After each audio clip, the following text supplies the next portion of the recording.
Hello everyone, this video is about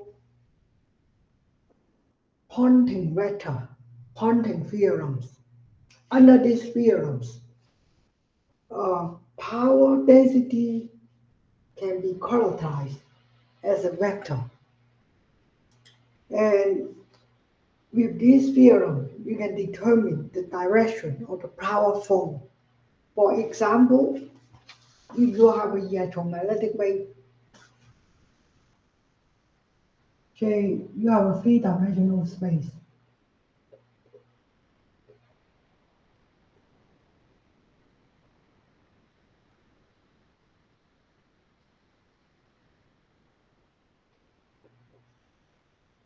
And if you have the electric field going this way, oscillating along the y-axis. So this is a standing wave. And if you have a corresponding magnetic field doing this way,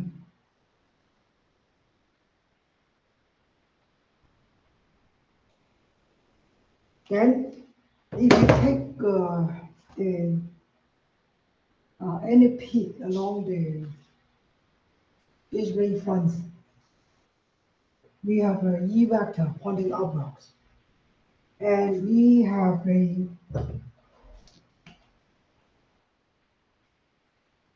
H vector pointing to the X direction. So this is H and this is E.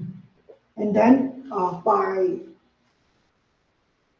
Poynting theorems, we know that Poynting theorem, sorry, we know that the power flow is going in this way. The reason is very simple. Under this theorem, the power density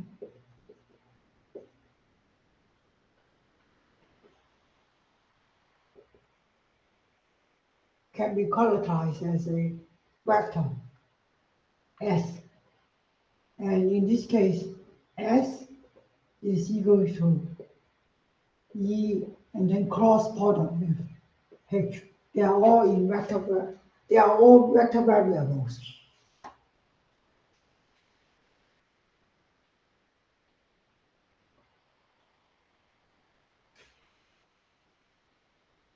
Another thing that I would like you to know is the characteristic impedance. The characteristic impedance of of a um, of a space. It can be a space filled with air. It can be a space filled with any direction. And um,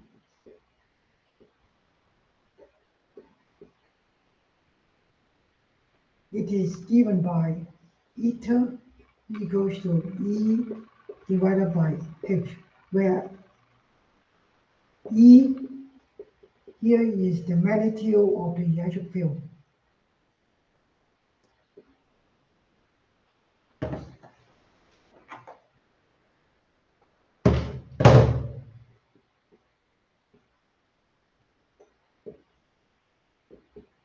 And H here is the magnitude of the magnetic field.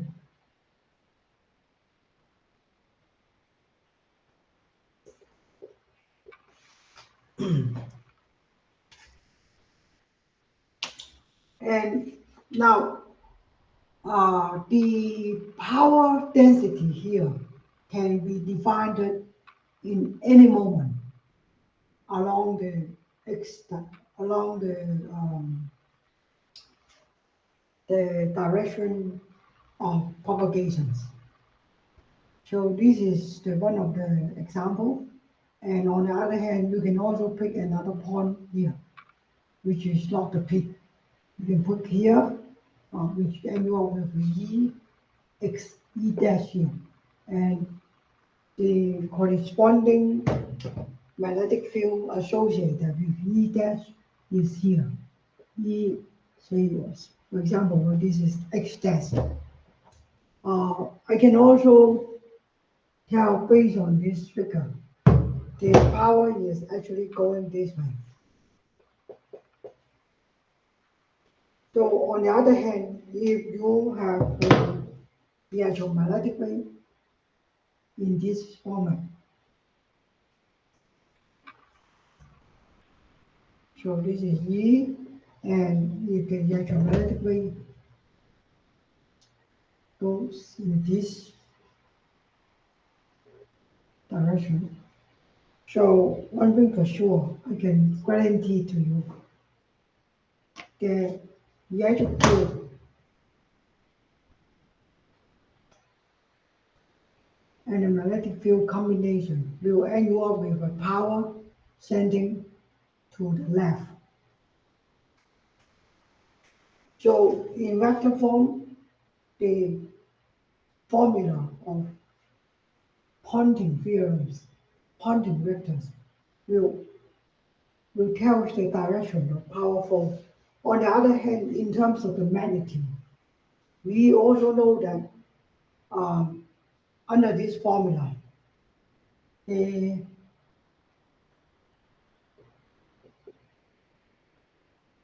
magnitude of the power is given by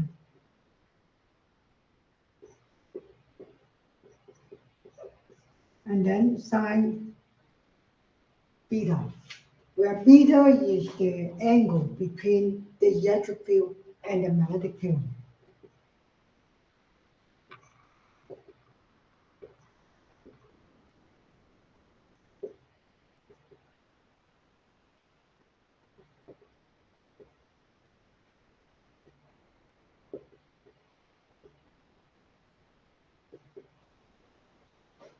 And then the H field.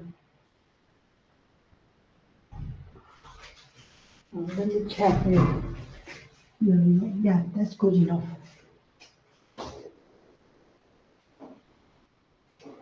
So S in its own, S on its own is the power density at any moment. So it is also called instantaneous power density. The power density and in any instance. But this value is not very useful. What is more useful is the average power density over one cycle. Suppose the S can be written as S beta and then the phi t. Suppose we can do that. And we can also use a vector notation to highlight this. And if it is the case, we can rewrite this formula here. Rewrite this equation.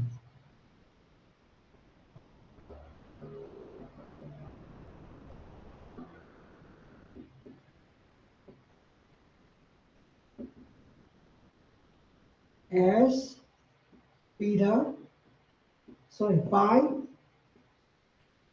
and then E cross product with H.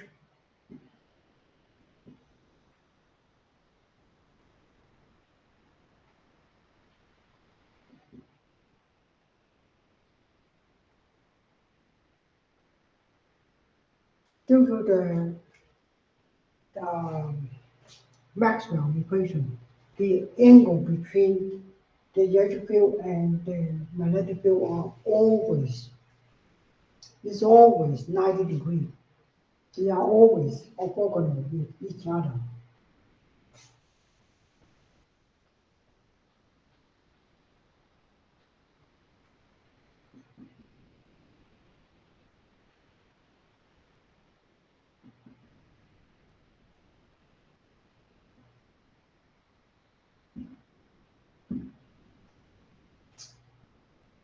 So if you want to find the uh, the power over one period. This is the so-called average power. What we can do is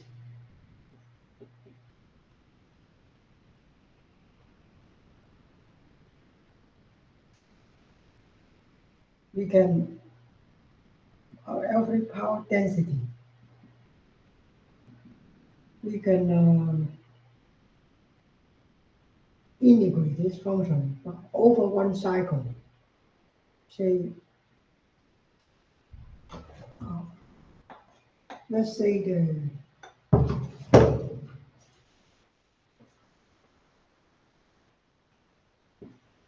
the average power density is S of AVG, and um, we can just find the summation of power divided uh, by T, where T is the period. So this is what we can do. S dt. And S, because of the formula here, we can rewrite this, and we can also rewrite this. Right? So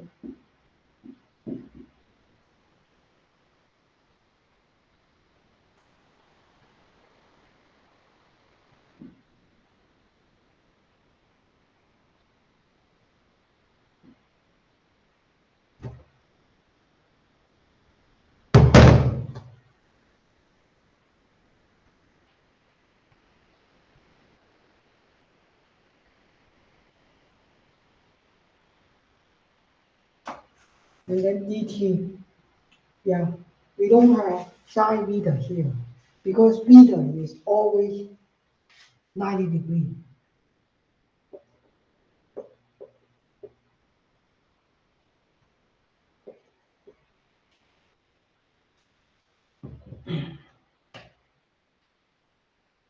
So if it is the case, given the formula here, uh, what we can do is we can do this. We can find the magnitude of the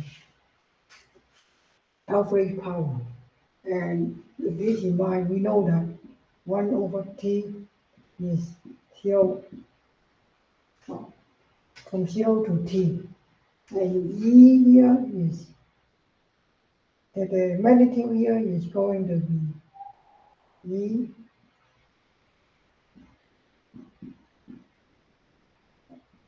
and then H.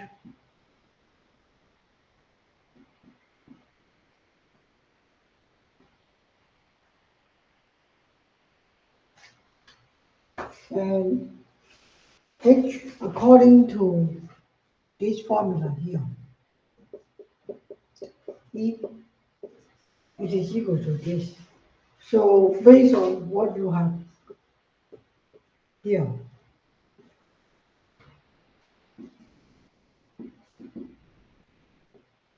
S average is equals to 1 over T.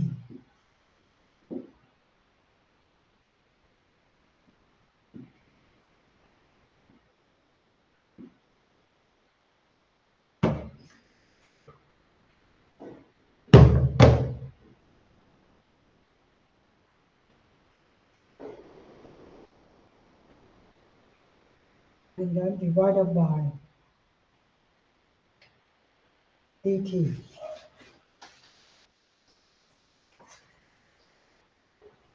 Now suppose the electric field is a sinusoidal electric field, and it is given by, say for instance,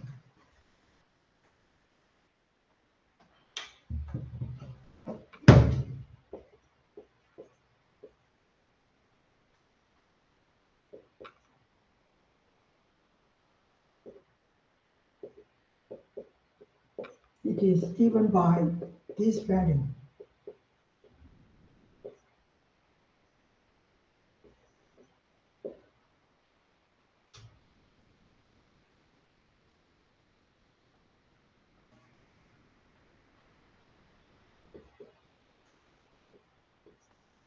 Where k is equal to 2 pi divided by lambda. Then this equation, number 3, can be rewritten as, it can be, if you do it carefully, the equation 3 will end up with uh,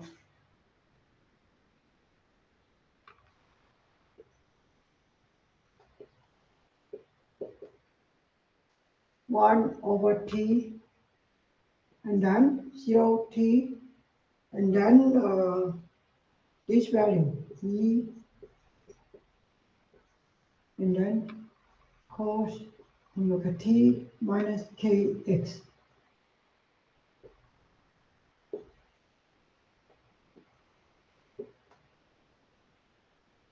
dt. So if we can continue, with this process.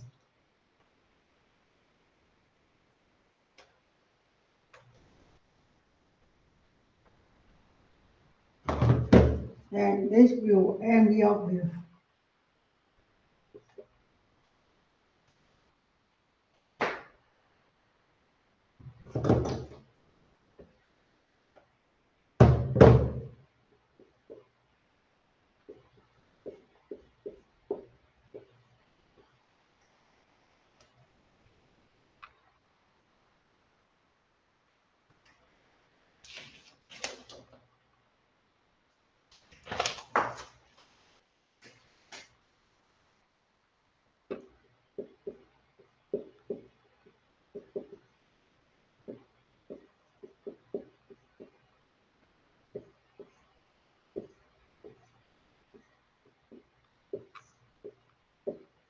so if you do it carefully, if you work out this equation carefully,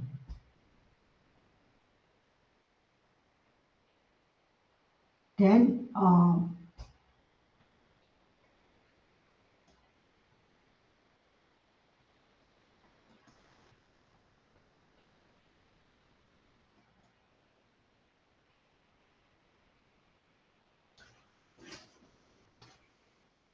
this term will go to 0 because you are now integrating the sinusoidal function. By the way, it shouldn't be absolute. It should not be absolute value. Yeah, I'll make a mistake here.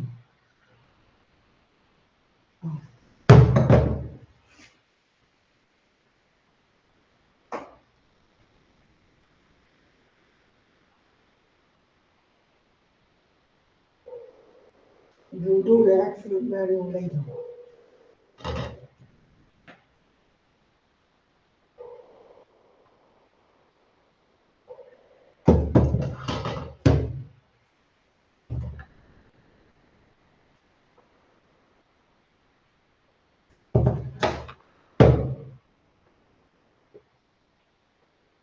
And if this is the case, what we will end up with here is half t. So eventually, this expression of this work will end up with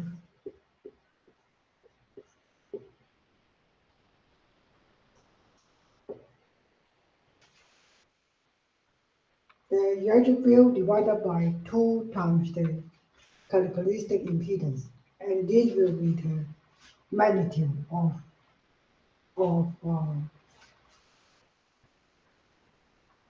the power density.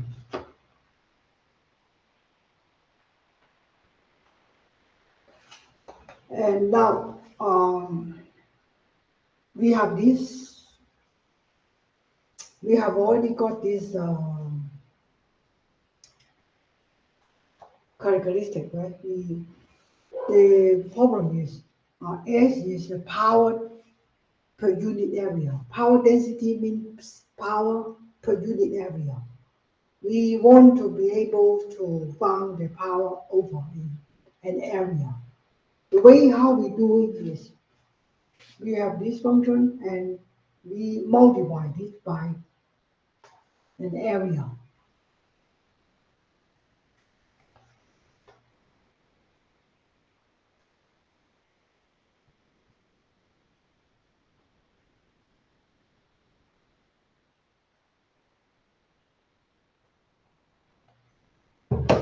So total power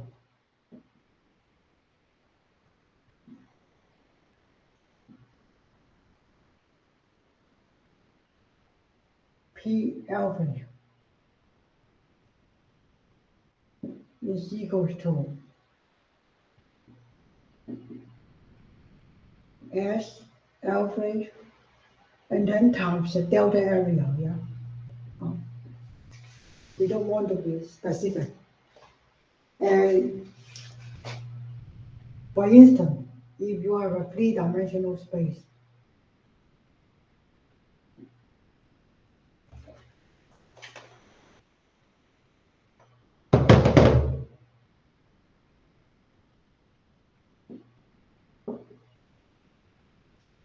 and you have a power, you want to calculate the power all over the three-dimensional space.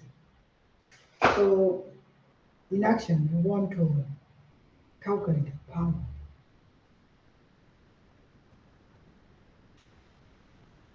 Over the surface area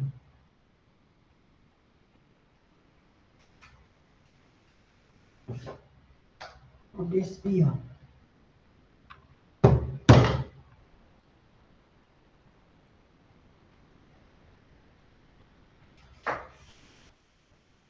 And we know the radius here is R.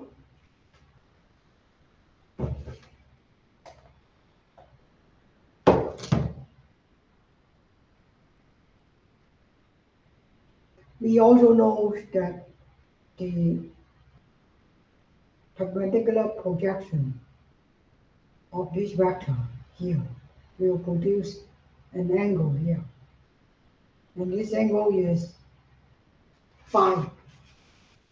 And the angle here is theta. The length here is r. The length is the distance from the power source. And this is here, this one here is the power source.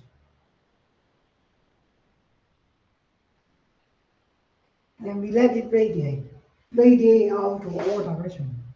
And we are now trying to use the Poynting theorems to find out the overall power.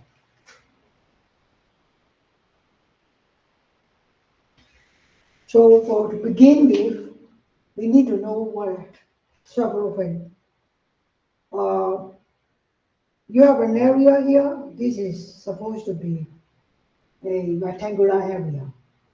And the length here is R times the angle here. Yeah, you know that. If we have a radius and we have a theta, then we can calculate the arc length here. Yes, similarly, if the angle here is too small, d theta, then the arc length over the arc length that subtends this angle is going to be r d theta.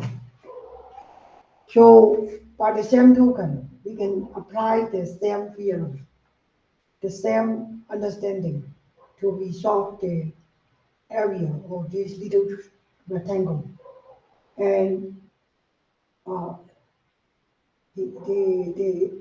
vertical, in the vertical direction, the length over this area is r d theta, because this is the angle that we are looking for. And on the other hand, in the horizontal direction, we can also calculate the value here.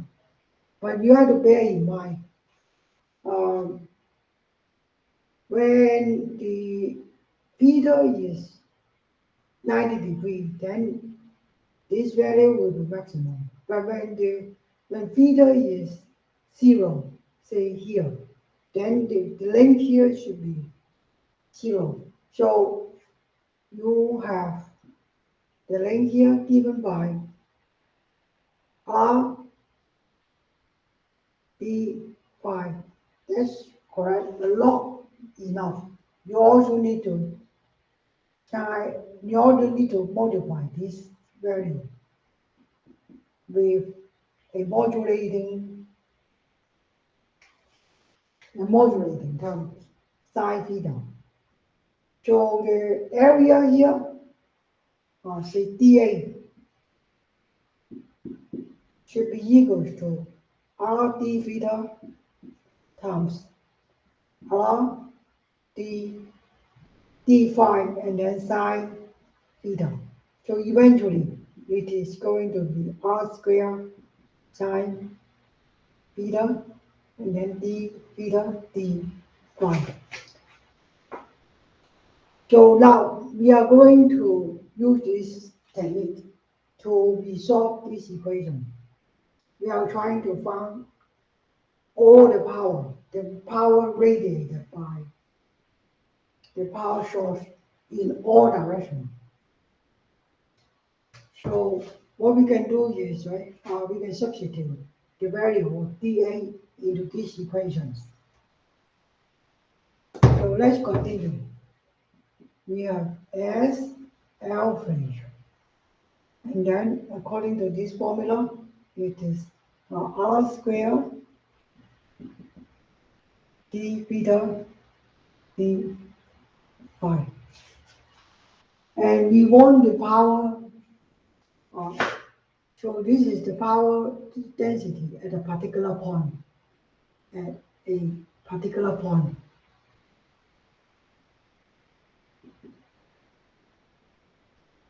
Maybe I can just do this.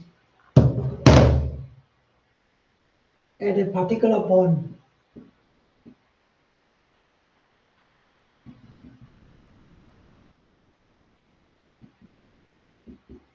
The total power is given by this amount.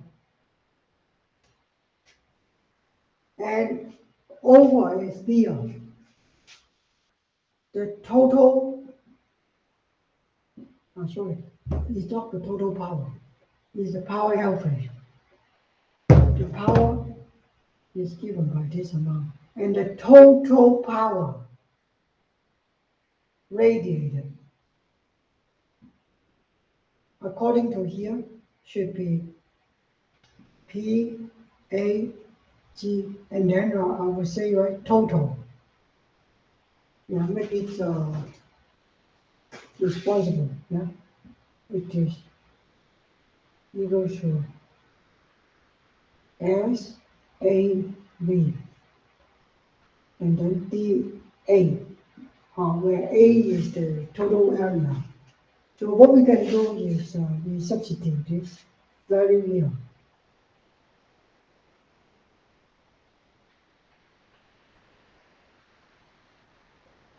And r squared sine theta, and then d theta d. So in other words, you have to scan both theta and phi, and in order to do that, you have to use double integral. You cannot just use integral to find the total. So I'm going to continue here.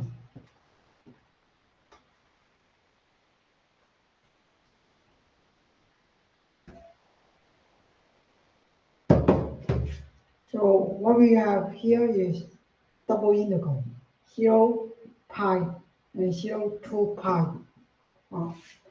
So this is average, and then R squared, and then sine theta, and then d theta. So this is what we are expecting to get. And this is power density. And this term here will give the value dA. And angle theta will scan from 0 to pi. Angle phi here will scan from 0 to 2 pi. Yeah, I'm going to illustrate to you.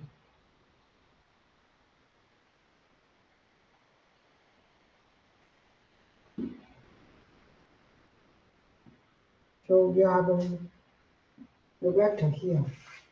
And the angle here is theta.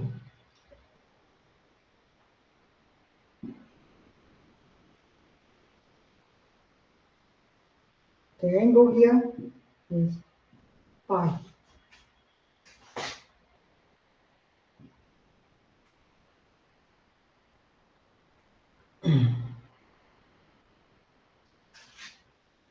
This angle theta will scan from 0, yeah, to pi just after here.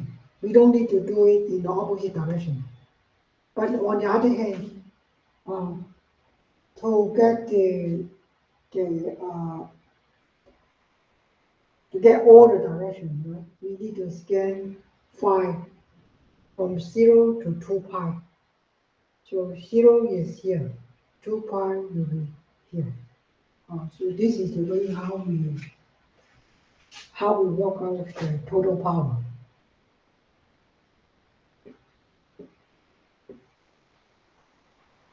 Okay, if you have any questions, please leave your questions to the comments box. Thank you very much for your attending the lectures here. Bye-bye.